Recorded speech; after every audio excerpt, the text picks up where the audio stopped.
After listening to these episodes, my father told me, Kevin, why don't you do an episode on some of these generals from South Vietnam who committed suicide on April 30, 1975, the day the war ended.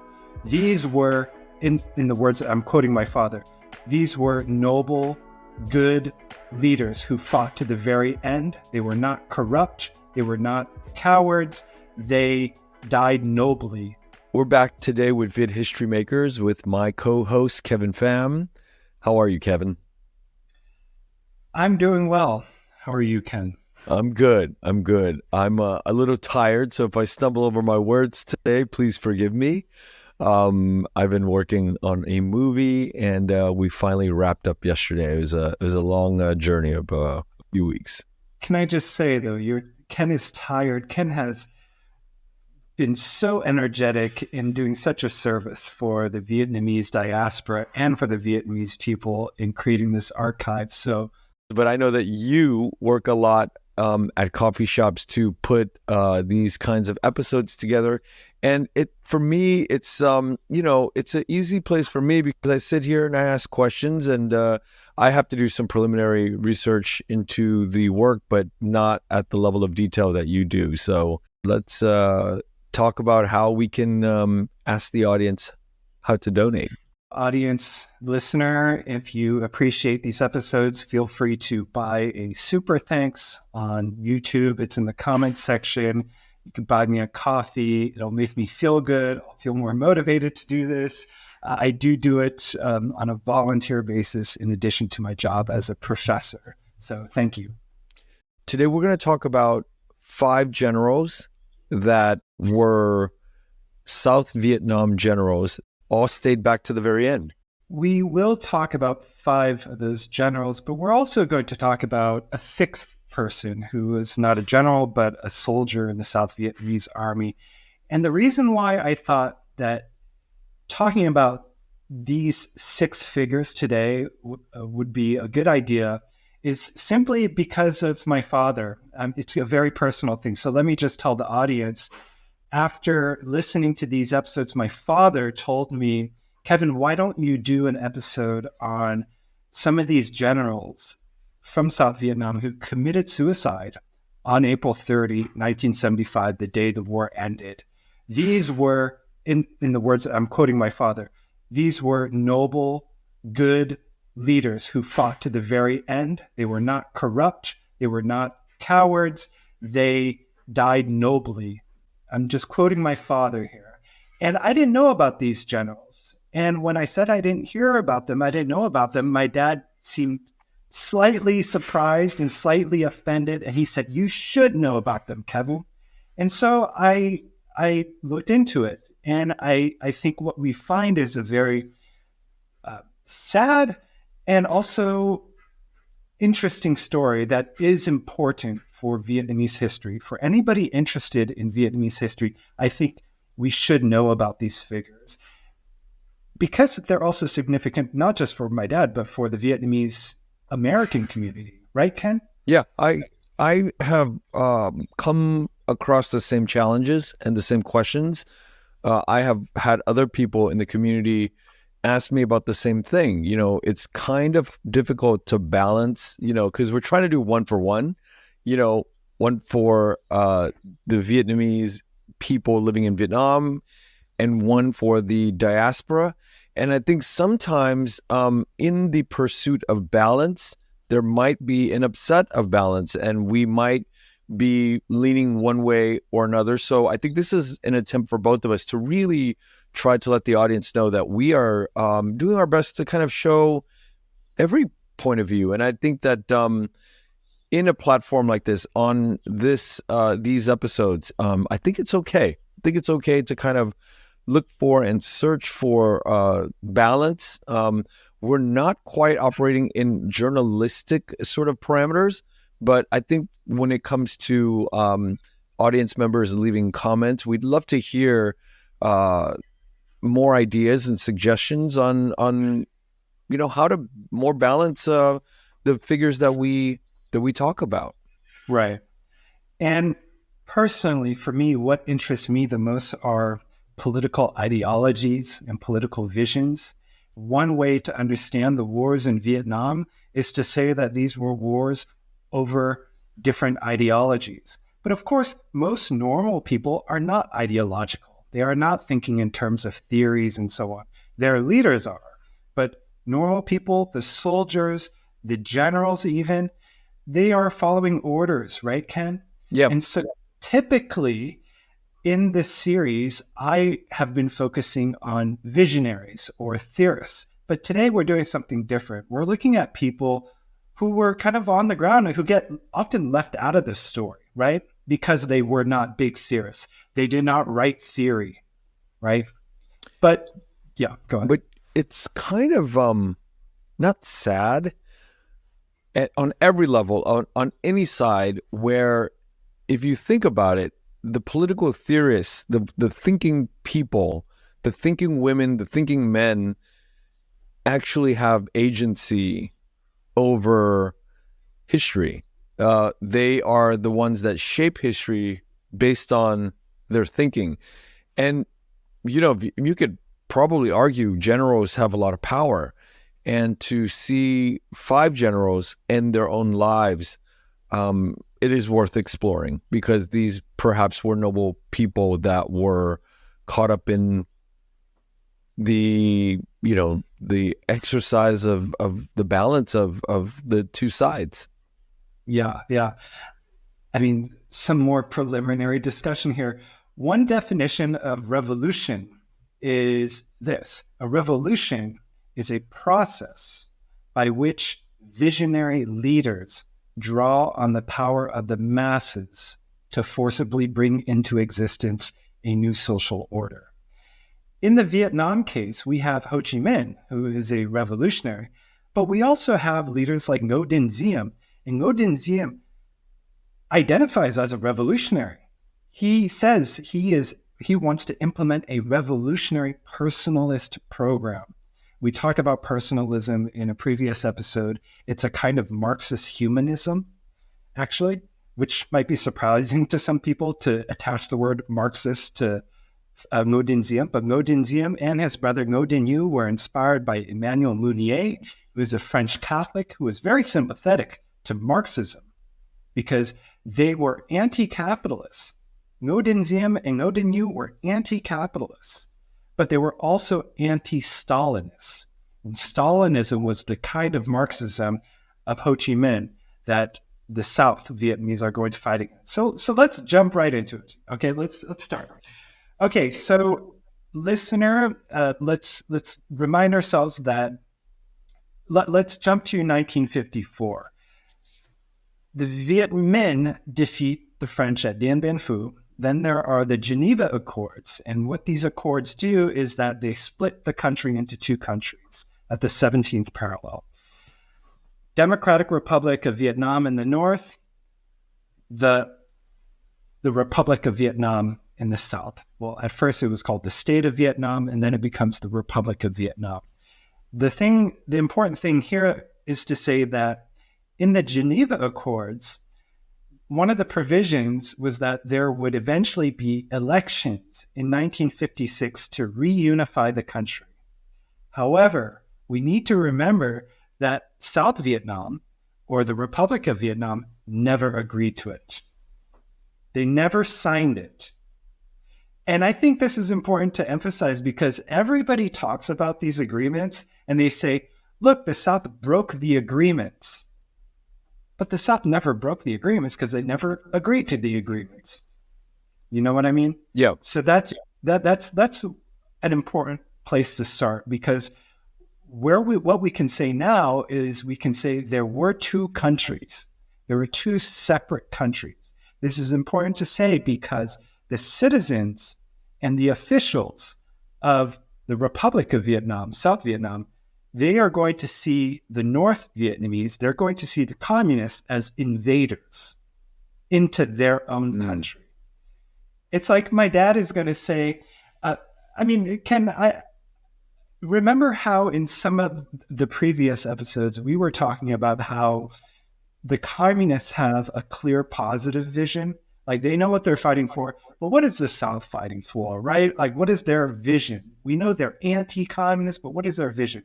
Well, my dad would say, do they really need one? Because they're just defending their country from an invasion from their perspective, right? So my dad will tell me, look, Kevin, if somebody broke into your home, if somebody's trying to knock the door down, who's in the wrong and who's in the right here? It's the attacker.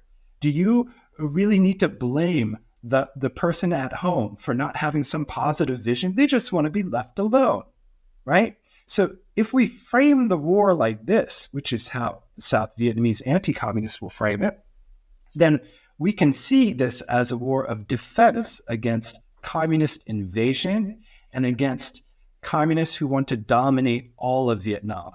Because from this perspective, the South can simply say, look, you can remain communists in the North, that's fine, but leave us alone in the South, right? And in fact, this is what Nguyen Van Thieu is going to say. He's going to say, we recognize the Democratic Republic of Vietnam in the North, and they should recognize us in the South. If you've ever wanted to reconnect with your roots or speak Vietnamese with family, Survival Vietnamese was created with you in mind. Our self-paced courses focus on real-life conversations, practical language you can use right away, whether you're starting from scratch or trying to get your tones right. We've got you covered with our core Survival Vietnamese course and our Southern Dialect Pronunciation course. This is part of our partnership with Kenneth and the Vietnamese podcast. Use his affiliate links to sign up. It supports the show and gets you one step closer to speaking with confidence.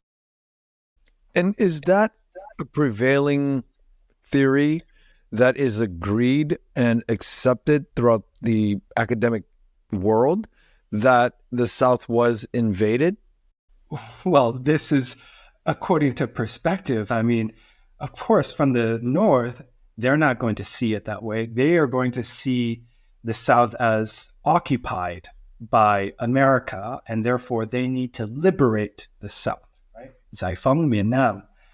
And they are going to see all of Vietnam, all of the Vietnamese people, as being invaded by Americans, of course, right? And so they are going to see the South as puppets of the Americans. But of course, the South are going to see the communists as puppets of the Soviet Union and of China. So it all depends on perspective. I think historians are going to say, here's their perspective and here's their perspective. You know, I don't think they're going to say they were invaded, etc., unless they are ideological. So we might have historians who are ideologically on the side of the South, and that's what they would say. Yeah, I've always known that. I've always kind of like understood on a very basic level that the South felt that way. But I, still to this day, am curious how the whole world, I think, or maybe the whole world probably didn't even think about this tiny little country that was trying to figure it out. And, all of a sudden a superpower jumps in and, they try to take one side's, they defend one side and the rest is just a hot mess.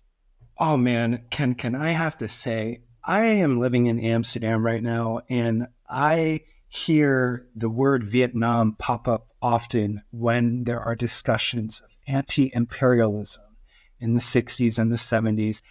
And the Vietnam War is almost always framed as a war between the Vietnamese and the Americans, right? It completely ignores the fact that Vietnamese people were killing each other, that there were civil war. Right. And of course, in Vietnam also, young people are not taught that it's a civil war. And when they hear somebody say that it's a civil war, they often have disbelief and some resistance to that framing. But historically, I mean, it's a fact. A civil war is when people of the same nationality, ethnic group, language fight each other, right? So, okay, let's turn to these generals. But before we do, I also want to say a few more things about what were the South fighting for. I still want to talk about this. So we're going to talk about generals who decided to die with their country, South Vietnam, rather than acknowledge the entrance of the communist regime. So these are 5 well-known cases of the Army of the Republic of Vietnam, the ARVN, and they all took their lives on April 30, 1975. Of course, the Vietnamese so-called communists will see them as enemies of Vietnam, but these generals see the communists as enemies of Vietnam. Now, what I want to do here is I want to complicate this notion. I always feel, honestly, a bit uncomfortable when I say the words communism versus anti-communism. Like, to call the South Vietnamese anti-communist, that's what everybody does. But if we really look into the ideas of Ngo Dinh Diem, it might be inaccurate technically. Because, for example, Kenneth Nguyen is a professor in Texas, and he has a book called The Unimagined Community. It looks at the political theory of Ngo Dinh Diem and the South Vietnamese. Again, Ngo Dinh Diem is anti-capitalist, and he is promoting personalism, which is arguably actually a kind of communism. So it might be more accurate to call the Vietnam Wars as wars between different visions of communism, not between communists and anti-communists. That's a very subtle distinction. Yeah, but it's such an important one because communism as a tradition is not a monolith. There are so many debates within it. So in the North, we have Ho Chi Minh, who will identify as a Leninist and also a Stalinist.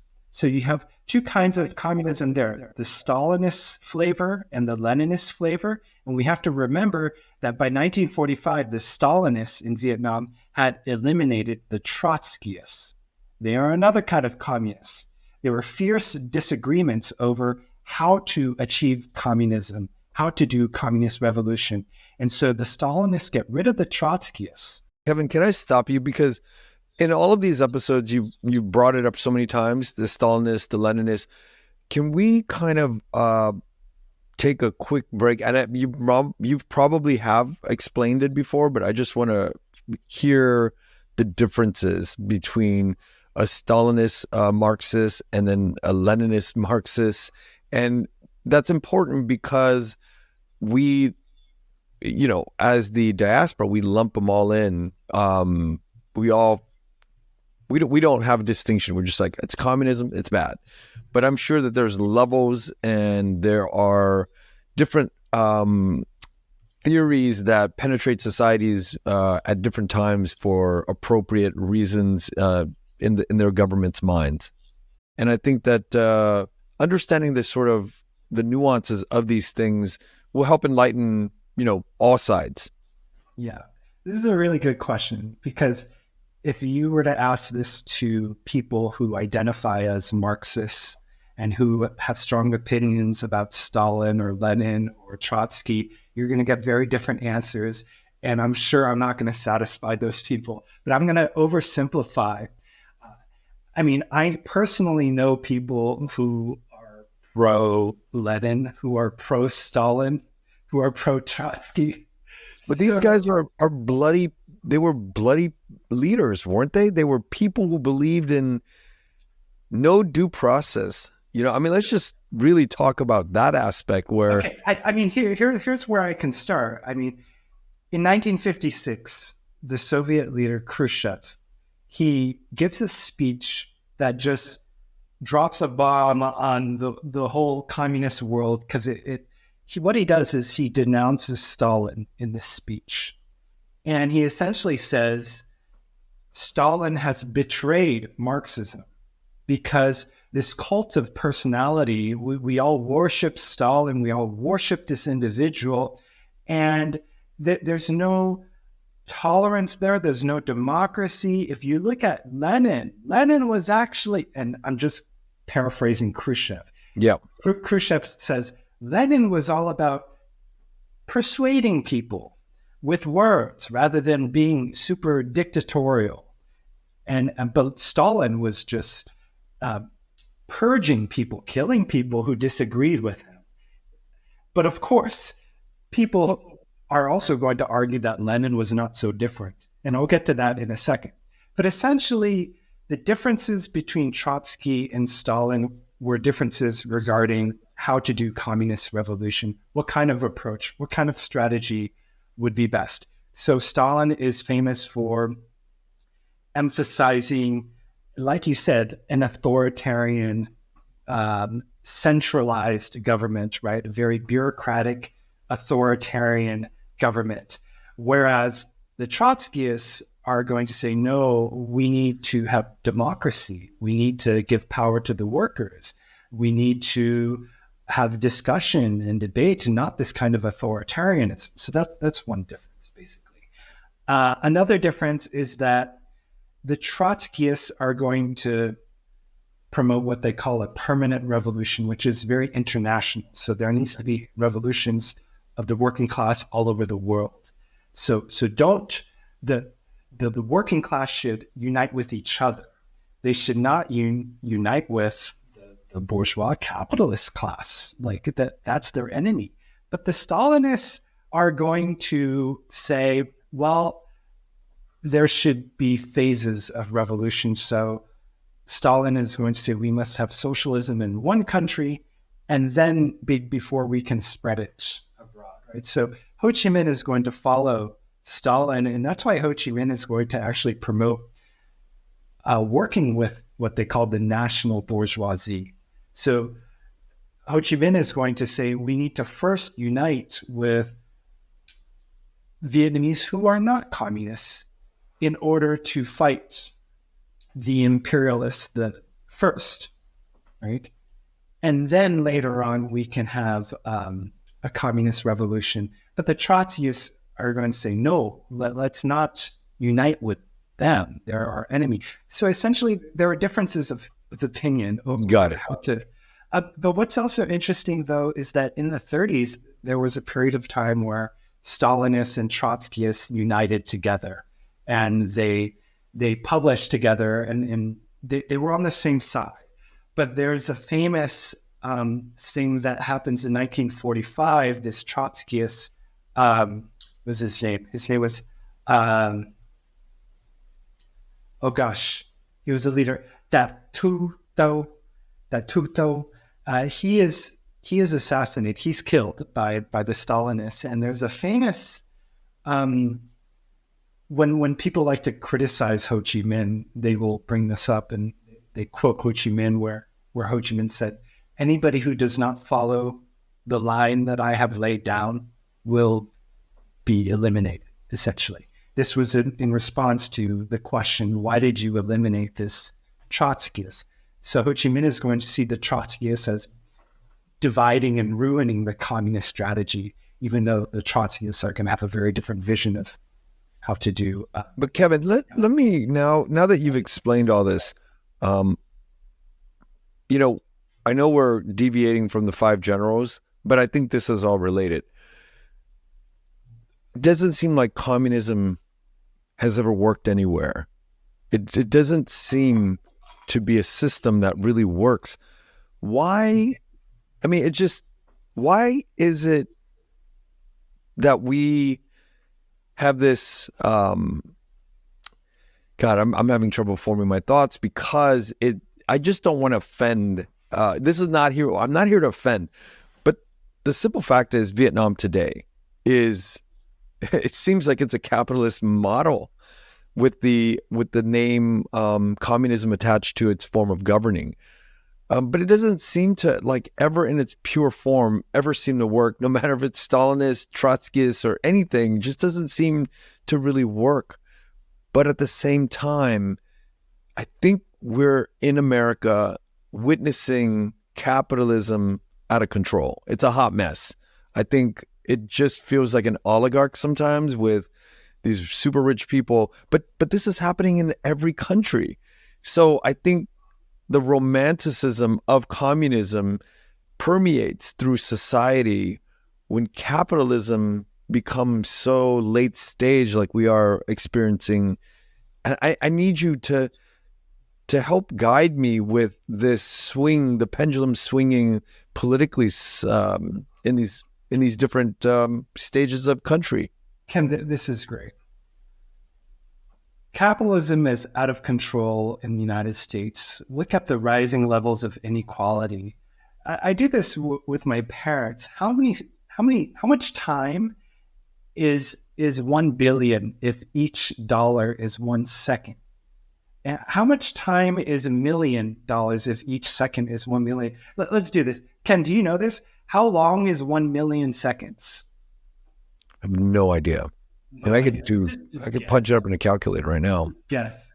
No, just guess here. How much time is 1 million seconds? Yeah. How much time? I don't know. Maybe 10 years? No. 1 million seconds. It's about 12 days. Okay. It's about 12 days. Now, how much time is 1 billion seconds? I mean, yes. Yeah, you take that times 10, right? I mean, 120 days? You said 12 days, right? 32 years, Ken. About 32 years. That is the difference between 1 million and 1 billion. And you think about like 12 days and 32 years, that's unimaginable. There are people who have billions and billions of dollars. Anyway, the point I want to make to your question, Ken, is that my dad is somebody who came from South Vietnam. You know who's he's been interested in lately? Richard Wolff. Richard Wolff is a professor who is very now well known on YouTube. He is a self-proclaimed Marxist, but he has an analysis of capitalism. He's not going to advocate for Stalinism, but what Marxism offers is an analysis of capitalism that helps us understand what is happening and how this inequality comes about. Now, we are seeing a rising interest, especially among young people, in socialism. These are young people like me who have gone to college. They've done everything what they were told to do, and now they will never buy a home. They're never going to get good jobs, right? Meanwhile, there are billionaires out there. How do we explain this? So, of course, they're going to be more attracted to socialism.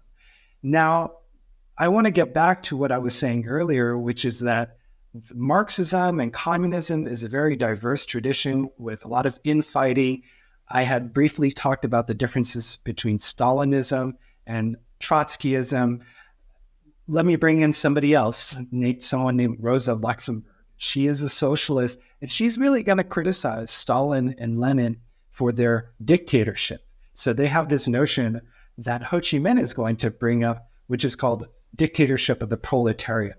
And what this simply means is that during a revolution, there must be democracy, meaning dictatorship of the proletariat. So what that means is that you have democracy for the proletariat, for the working class, and at the same time, you are repressive. You are a dictator towards the enemies of the people. So it's a double move. Democracy for the proletariat, repression for the enemies. And Rosa Luxemburg is going to criticize this notion because she's going to say that this assumes that the Revolutionary Party has it all figured out already, that the formula for creating socialism is ready-made in their pocket and they just need to whip it out. But she's going to say, this is wrong. Socialism is not something that needs to be applied top down. Instead, she famously says, it's something that lies completely hidden in the midst of the future. So socialism requires experimentation and discussion among the people, among the masses, right? You cannot just have a top-down approach to it. And the problem with Stalin, according to people like Rosa Luxemburg, is that they were very top-down. Okay. And Ho Chi Minh is going to take this top-down approach. He is going to think that revolution will be done most effectively through a vanguard, which is a class of professional revolutionaries. This is Lenin's idea, that a revolution will never be done if you leave the workers on their own. You need the people who know theory to guide them towards revolution. And so Lenin and Stalin will adopt this, but Stalin is going to be much more dictatorial, much more authoritarian. But at the same time, so will Lenin. I mean, I've been finding some interesting stuff online. For example, I want to share a quote from a man named Martin Latsis. And by the way, for the listener, this is all relevant for our discussion about South Vietnamese generals, because we want to ask ourselves, what are they fighting against?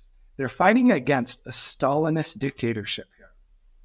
Ho Chi Minh is a Stalinist. Ho Chi Minh is also a Leninist. So I want to share a quote. So this man is named Martin Latsis, and he was appointed by Lenin to be the leader of the secret police of the Bolsheviks. And this is during the Red Terror. So this is a campaign where the communists in Russia were arresting people, executing people from 1918 to 1922. This is also during the Civil War between the Red Army and the White Army. So anyway, so this guy, Martin Latsis, says, we are exterminating the bourgeoisie as a class. In your investigations, don't look for documents and pieces of evidence about what the defendant has done, whether in deed or in speaking or acting against Soviet authority. The first question you should ask him is what class he comes from. What are his roots, his education, his training, and his occupation? These questions define the fate of the accused. Wow. That is the backbone of some dark reasons to burn books and just put people to death.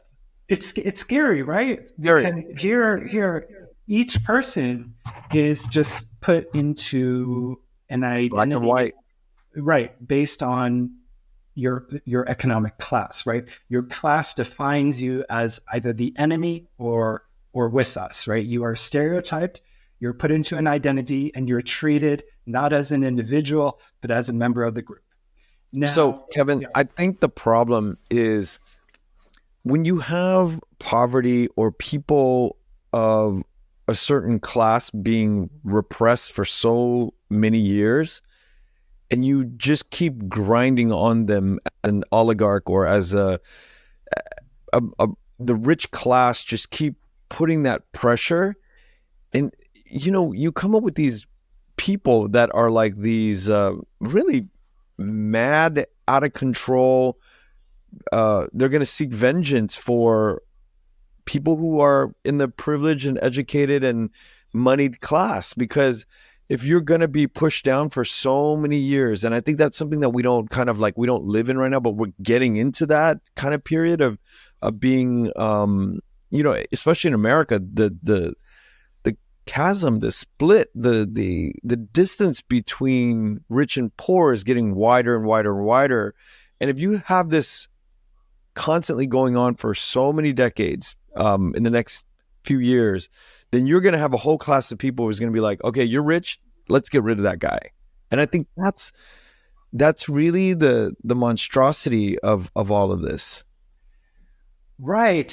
The monstrosity, right, according to one perspective. But if you are poor and you see somebody with $1 billion and they're not giving it up, and well, you're going to say you deserve to die, right? I mean, this is the stuff of revolutions. This is not new at all. This is ongoing. Right. I do want to complicate a little what I just said. So some will say, on the one hand, that was Leninism, where what matters is what class you are, and that defines whether you're an enemy or not. At the same time, if we look elsewhere in some of Lenin's writings, he is going to say that a successful communist revolution requires an alliance between communists and non-communists. You need to work with people who think differently. And another thing that Lenin said was he was afraid of Stalin abusing his power. So in 1922, Lenin wrote, I'm quoting him, "After taking over the position of general secretary, Comrade Stalin accumulated immeasurable power in his hands, and I'm not certain whether he will be always able to use this power with the required care." So, I mean, we can debate for days, was Lenin, really that tolerant or not? But Lenin, one more quote from Lenin, he says, "I propose that the comrades consider the method by which Stalin would be removed from this position and by which another man would be selected for it, a man who above all would differ from Stalin in only one quality, namely greater tolerance, greater loyalty, greater kindness. So we see that what's on Lenin's mind, and this is same with Ho Chi Minh, is that Ho Chi Minh and Lenin agree that a communist revolution requires a vanguard of leaders. And they're both say that they're concerned with the character of these leaders. The leaders need to be good people. They need to have tolerance, kindness. They need to be able to persuade. You also see this in Ho Chi Minh's writings. I'm going to quote Ho Chi Minh. He says, towards all people in all walks of life, we must have a flexible and tactful attitude. We have to know how to compromise. We have to respect people's personalities. In short, if you want to be loved by the people, if you want to win the hearts of the people, you must love the people, put their interests above all else, have a spirit of impartiality. So one more thing. So in 1954, Ho Chi Minh is going to remind the people that what they need is what he calls democracy. But what he means is our state today is in the hands of the people against imperialism and feudalism. It's a people's democratic dictatorship. And this is interesting. Ho Chi Minh says, the people are four classes: workers, peasants, petty bourgeoisie. So these are the small bourgeoisie, like shop owners and stuff, and the national bourgeoisie. So these are Vietnamese who are against imperialism, but they're not against capitalism. So he says, we need to unite them under the leadership of the working class and the party. And so those are the people. Anyone who is against, anyone who is for imperialism, those are the enemies. Or for feudalism, those are the enemies. So this is the first phase of the revolution. It's an anti-colonial revolution. Now, after that phase succeeds, we can then go on to the question of, well, who are the new enemies, right? So the communists and the Stalinists are then going to turn to the capitalists. Okay. So when I think about generals in the framework of a military mind, they're not thinking about any of this stuff. They're not. They're just thinking about, and I think you can be born on either side as a military man, and ideological sort of motivations are not really it doesn't play into the equation at this point. And I think as a military man, when I'm thinking about the five generals, I don't think that they're probably thinking anything. I don't know. I'm just surmising that. And I think that we need to explore that. If they're, and on both sides, I wonder how much of these men on both sides are thinking political ideology and how much this is going to affect. Because some men do rise, I mean, all over the history of humankind, they rise to become the leaders of a country. But how many of these guys really are studying this as they're, ascending? Yeah. So I tried to look into this and I could not find much. So let's turn to the generals. But I do want to just really quickly remind the audience, why did we just have that big discussion about Marxism and Stalinism and Trotsky? The point that I want to make is that me personally, I don't want to live under a Stalinist dictatorship. I don't. I told you I'm a punk rocker. I don't like being told what to do, what to think, right?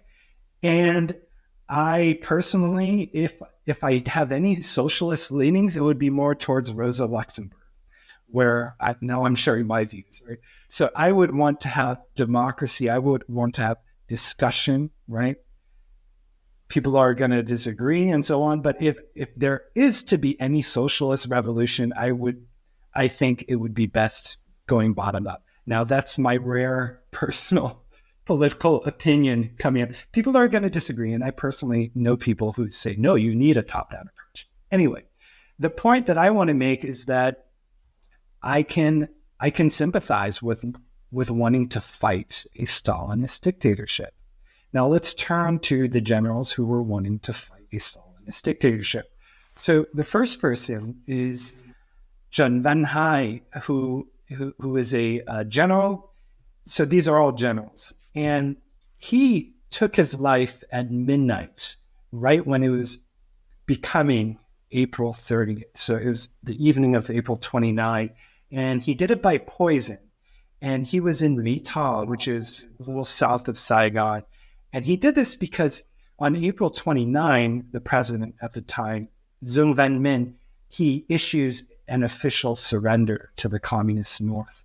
And what's interesting is that earlier that week, Nguyen Van Tu had offered to fly him, Nguyen Van Hai, to Saigon, perhaps to leave the country, I don't know, but he refused. So, by the way, I'm just going to go through these generals, and I do want to have a discussion later, but I'm going to go rather quickly. The second one is Lê Nguyen Thi, and he kills himself at 11 o'clock on April 30 with his own gun. And what's interesting about him is that he is quite well known for being courageous and skilled at the Battle of An Loc. So this was a major battle in the Vietnam War. It lasted for 66 days. It culminates in the victory for South Vietnam. And so he is praised for that. The third person is Lê Van Hun, and he is another fighter at the Battle of An Loc. And he takes his life at 8:45 p.m. Okay, this is interesting right here. Just before he takes his life, up to the last few hours, his forces were keeping a hold on Gan Ta. They had planned to fight to the death. But the residents, apparently, of Gan Ta were begging him to stop because they didn't want to face reprisals by the communists once the communists win, right? So what he does is he respects their wishes. He stops fighting, and then he says farewell to his wife and his children and his staff, and then he takes his life with his guys.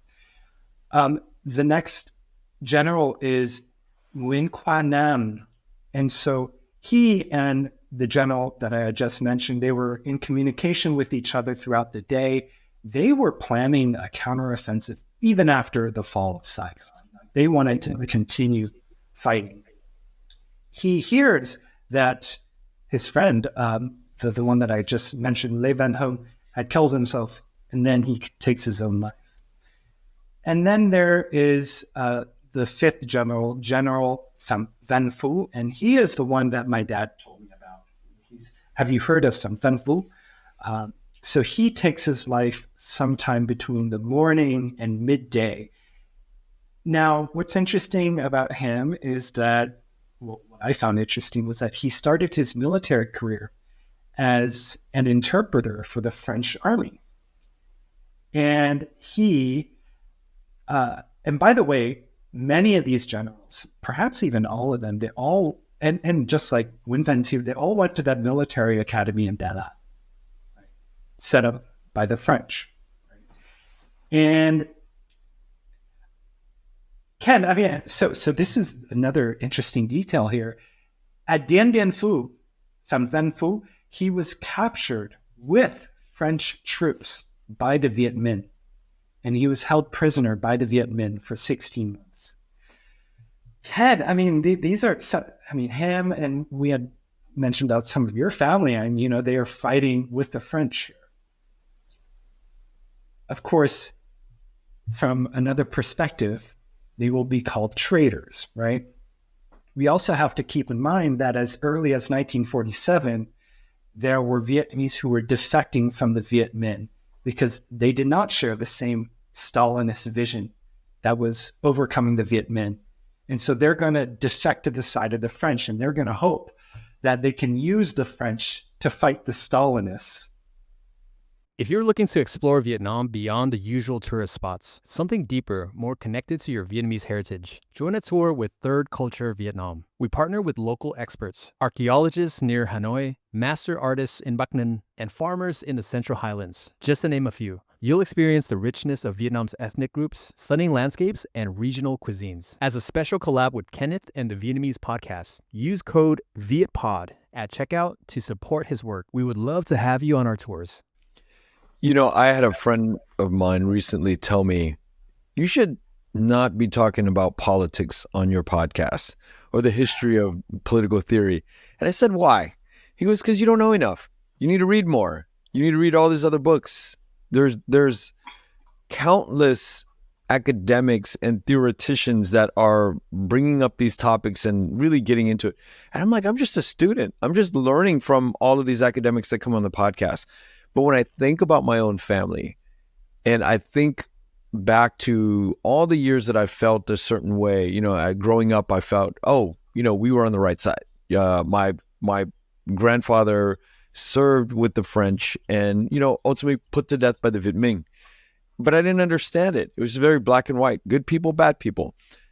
And as I've gotten older and I've done more of these episodes, I started to sway the other way. The pendulum swung that, no, we are, we serve the white man, and, we are traitors, and we serve the imperialists. But these conversations now serve to enlighten me to understand that these things are all very nuanced. Some people have brought up that my grandfather served the French so the French could help them eventually become independent. Or they believe that. They believe that that the French gave them good lives, and eventually their society would benefit from learning from the French. So I think all of these things now, we just like today, I think the history of humankind is complicated, and there's no black and white answers. So when I think now back to whether my family served for America, for France, these are all very complicated answers that depending on where you're born, you're going to fall in line. And sometimes you find that you're not happy with what you were born into, so you go to the other side and you defect into another camp. But all of it's very complicated. Yeah, I think these are important reflections, Ken. My guess is that many of these Vietnamese who were fighting alongside the French saw themselves as fighting for Vietnam, and that they needed French help. And these generals needed American help. The Americans were meant to serve them, not the other way around. Of course, in the North, they're going to see them as serving the Americans, right? Because it's also true that Americans had an interest in Vietnam. I mean, this is not. Yeah, news, there's so many sides, and I think when parents or governments of either side clamp down on the passage of information, I think that's when we're going to have problems. Yeah. That's where I have a problem. So, Ken, right now, I do want to turn to the sixth figure and spend some time talking about him, because I think his story is fascinating. But before we do that, there's something that I wanted to ask you that I really don't know. I have no answer in my head. I don't know what I think. So I want to explore this with you, because I've never had to think about this, obviously. But what is the noble thing to do when your country is being taken over by the enemy? Do you run away? Do you run away? Do you commit suicide? Is that another way of running away, committing suicide? What do you do? Yeah. I've been thinking about this for the few weeks that we laid out this episode. I've been thinking really deep and hard about whether this is classified as a noble thing, or was it more of a practical thing, right?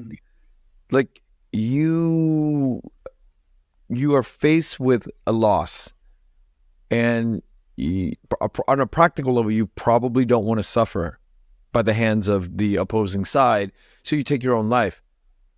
Or is it like, I think where in Japanese culture, I mean, I know very little about this act of killing yourself. When you've done something wrong, you kill yourself. Or you don't kill yourself when you did something good, right? I mean, or, in battles when you are going to lose, I think the samurai culture has a culture of, falling on their sword. So that is a noble thing if you are, I mean, is it noble? I mean, I'm trying to figure this out. Is it noble when you know you're going to lose? Or, or if you did the right thing and the enemy's closing in on you and you kill yourself, but why don't you just fight to the very end and just, blockade yourself and kill everybody who's coming for you? Again, one of the generals that I had mentioned, he planned to fight to the very end, but the people in the town begged him to stop because they didn't want to face reprisals from the communists.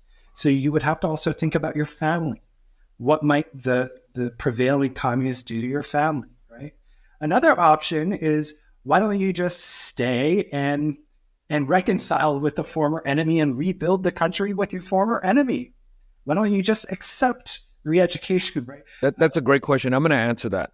Yeah. I'm going to answer that because I'll just give you a little history.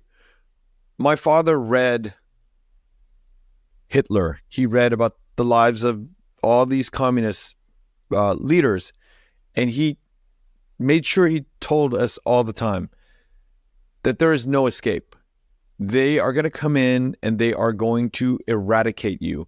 This is the way it's done. This is their modus operandi. And he said to me, he sent out pigeon letters, like on a, encrypted coded letters to 3 or 4 of his, on my mom's side and on his side, lieutenant colonels and colonels, the high-ranking guys. And he said, hey guys, I have a boat in Ratya. I've already paid for it. I got a captain. I'm ready to go. We have a lot of room for you guys. Meet here at, April 27th or 28th or whatever at X amount of, 3 o'clock. Come down to the dock. I'll meet you. And you know what these guys said to him? They said, no, we're good. And if you get caught, you are a traitor to the country. Mm.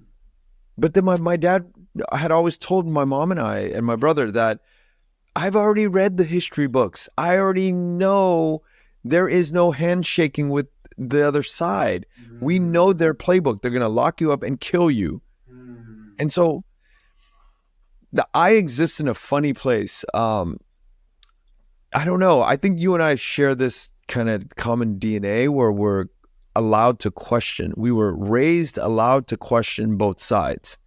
And I think at the heart of it, that's why we get along. And I think that's why these episodes work, because we're not so dogmatic about one side. When my father said, leave, these guys decide not to. And they all ended up in what? Prison. One guy for 13 years, another guy died in prison. Another guy got out at 16 years. Just to clarify, so these guys, am I hearing this correctly, that they actually had faith that the communists would shake hands with them, or what? I don't know if they had faith. That's a great question. I don't know if they had faith that the communists would shake hand. I think they honestly thought that they were going to win. But my dad was on the intelligence police side. His older brother was, sent to CIA, Quantico, Virginia in the 60s to train under CIA under the Phoenix program. So these guys all thought that they, for some reason, the country, the South was going to win. So they decided not to.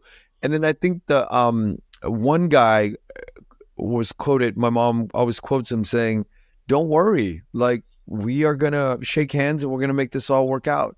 And my dad said, Lam tare. You guys are in a big mistake. We're out. And so my dad left. So we never lived with the sort of the oppressiveness of those early days in Vietnam.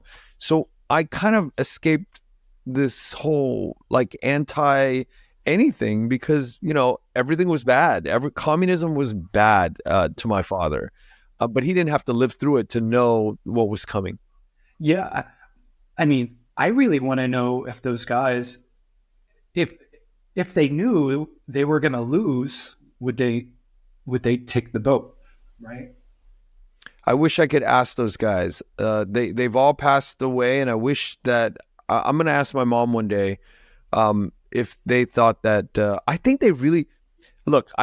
This is my own opinion. I'm just going to make a leap here. I think they were just comfortable. They had high-ranking positions in society.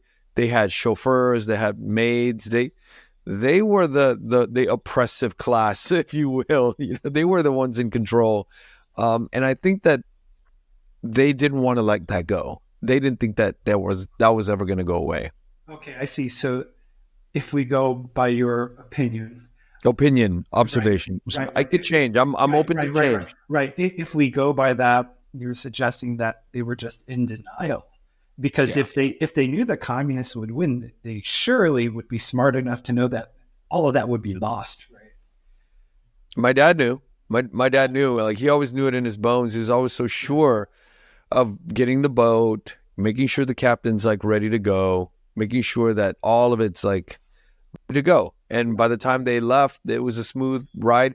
So he doesn't harbor those ill intentions of the early government, of the communists.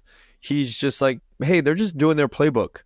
They just have to do what they do. And this is repeated throughout history. This is not a new thing for the Vietnamese, for anybody in Russia. This is just a way that this is going to play out. And he knew it so well that he was like, well, you guys are fools for staying back. And they all ended up, in jail for many years, over a decade.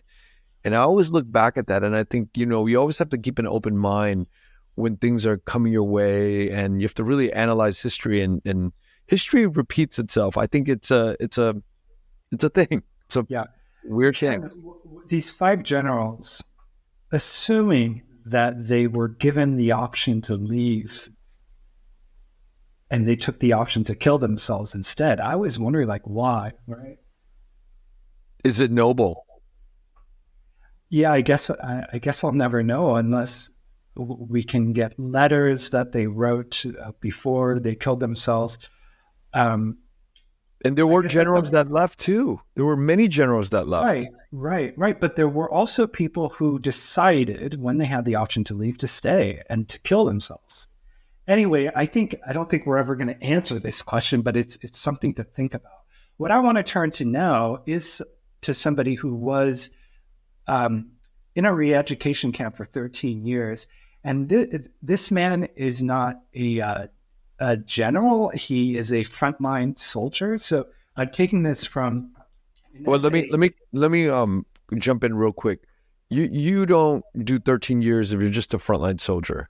No? Okay. No. You have to be some military, because frontline soldiers and, up to sergeants and staff sergeants and gunnery sergeants, master sergeants, they're in for a year maybe, and they're let go. Sergeants, they all let them go. Corporals, lance corporals, the enlisted ranks were not kept. The real guys that had 13 years, typically colonels, lieutenant colonels were kept. Generals were like 16 years. How about lieutenant colonel? Lieutenant colonels are 13 years. Captains, 6 years. Yeah. So there's all like these timelines, right? Got it. Okay, so this man, his name is Nguyen. He was a lieutenant colonel, but the title of the chapter is Reflections of a Frontline Soldier. That's why I said makes sense. Yeah. Anyway, so this comes from a book called The Republic of Vietnam, 1955 to 1975. Vietnamese Perspectives on Nation Building. It's edited by Dom Vu and Sean Fear, Cornell University Press, 2019. He wrote a chapter in this book, and I found it really interesting. Number one, first off, it's just full of military details that I know nothing about. But what I did find significant were some things. So I want to talk about this now. So he, again, like many of the others, he went to Dalat National Military Academy. So this is the main military school. This is like the West Point of Vietnam. Of South Vietnam, right? South Vietnam. He was in the airborne infantry, so ground combat units parachuted by planes. 1962 to 1975, he earned many, many medals. After April 1975, he spent 13 years in re-education camps. I do want to go briefly through his life and some of his reflections here. So he arrives in Saigon from the north. He was born in the north. He was born in Phu Li, Hà Nam, which is kind of near Hanoi. When he's 17 years old, he arrives in Saigon in July 1954. This is the big migration, right? And he says he was amazed by big houses and big streets, by the easy life. He saw all these homes and all these amenities that Hanoi didn't have. And the people seemed more easygoing, more tolerant, more trusting. And the adults around him were convinced that Ngo Dinh Diem's regime would not last. So Ngo Dinh Diem had just become president of South Vietnam. And the adults thought this because at the time, it was chaos in the South. Different religious sects were ganging up against Ngo Dinh Diem's government. They wanted to overthrow him. But he says, but Diem negotiated well, and he reorganized the armed forces. The biggest challenge at the time was the Binh Xuyen, the gang, right? They attacked the government in April of 1955, but Ngo Dinh Diem's army put down the rebellion. So in short, he's praising Ngo Dinh Diem here. He says Ngo Dinh Diem was focused on nation building. What Diem did was he removed French influence, and he had Vietnamese officers take full control. And one thing that they did was they made the Vietnamese language the official correspondence. Like, that's interesting, right?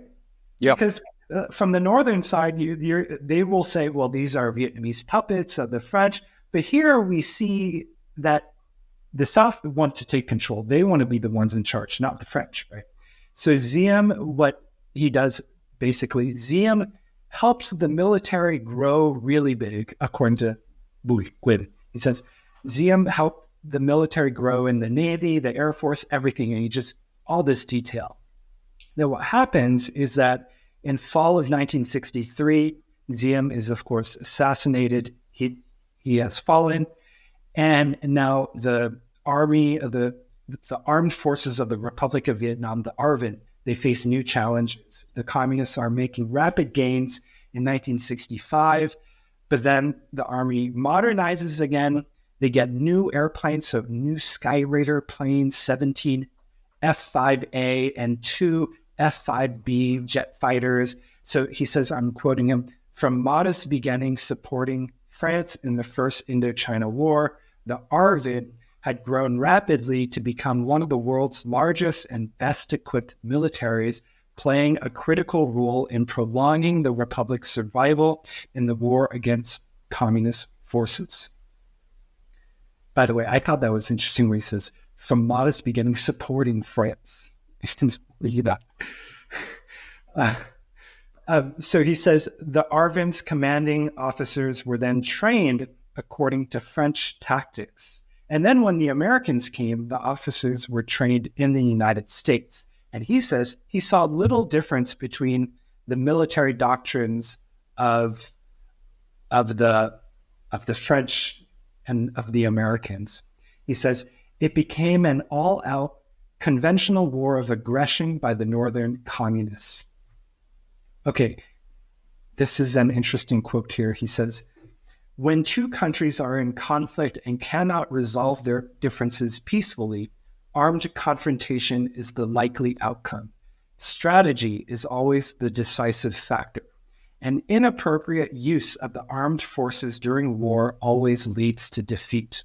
Communist commanders' goals were ranked as follows.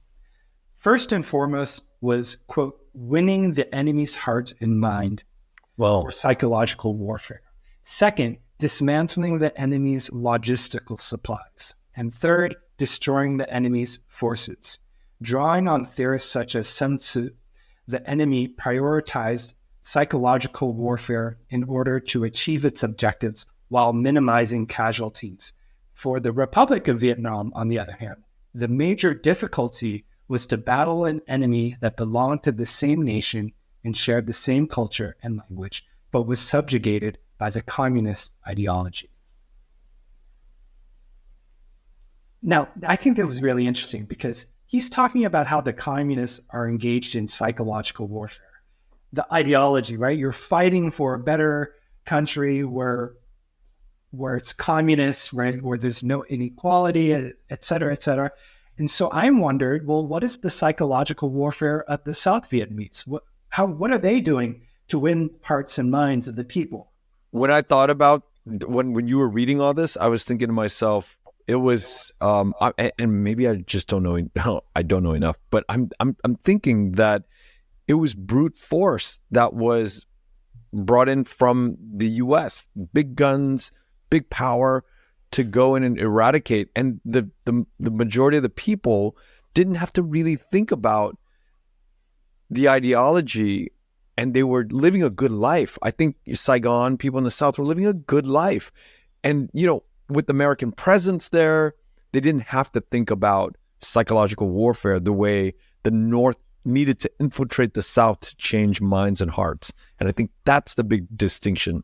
So I was thinking this too, but then he does go on to talk about the kind of psychological warfare the South is fighting. So this is interesting. So he says, quote, "A difficult task for our government's information and propaganda specialists was to explain clearly to the people that the communist ideology was a foreign import, incompatible with our enduring heritage and traditional way of life. We believed that North Vietnam was just an extended arm of the communist bloc under the control of the Soviet Union and Red China.